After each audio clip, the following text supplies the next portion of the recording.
Halo pemirsa YouTube, ini adalah rel fleksibel untuk gorden.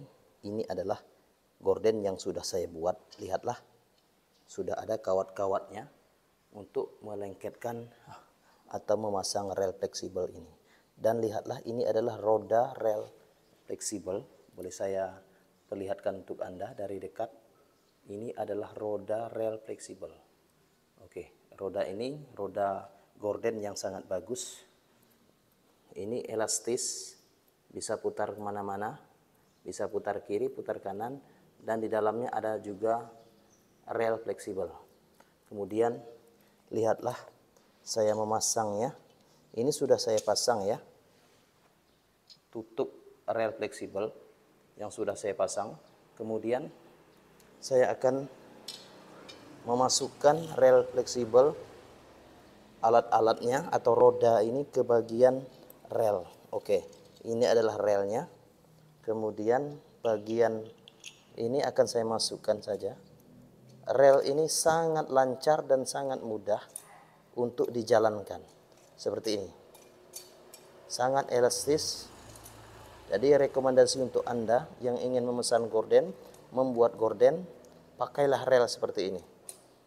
Rel fleksibel. Boleh disebut dengan rel fleksi. Relnya sangat kuat, bagus, elastis, bisa mutar kemana-mana ya, kiri dan kanan, bisa depan, samping, belakang. Kemudian rel ini adalah tutup dari rel fleksibel. Boleh Anda saksikan. Buka dulu sedikit. Oke, setelah buka sedikit dan bentuknya seperti ini, lihatlah ya, Anda bisa melihatnya. Kemudian cara memasangnya, ini adalah rel fleksibel. Lihatlah, pasang saja ke bagian rel fleksibel. Nah, seperti itu ya. Masukkan saja, tinggal dimasukkan ke rel fleksibel. Setelah itu putar skrupnya atau baut ini ke sebelah kanan, maka dia akan berbentuk rel fleksibel. Oke, kemudian ini adalah keseluruhan dari rel fleksibel.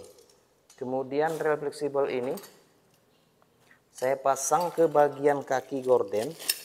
Lihatlah ya, ini kebetulan warna ini hitam, sama dengan rel fleksibelnya. Saya perlihatkan untuk Anda. Pasang saja seperti ini, sangat mudah ya. Seperti ini. Kemudian pasang saja, jepit antara rel. Setelah itu sudah terjepit antara rel, putar skrupnya ke bagian kanan. Oke, maka seperti ini jadinya. Sudah berbentuk rel fleksibel. Oke, saya rasa untuk Anda bisa mempelajari atau memasang sendiri rel fleksibel ini. Dan ini adalah bentuknya. Saya rasa Anda bisa. Kemudian ini tempat rel bulat. Kemudian ini masukkan saja ke bagian kawat-kawat gorden. Oke, kira-kira seperti ini jadinya nanti. Oke, ke bagian atas gorden. Ini sangat-sangat elastis, sangat fleksibel. Oke, terima kasih. Nantikan saya memasang gordennya. Salam tutorial gorden. I love you.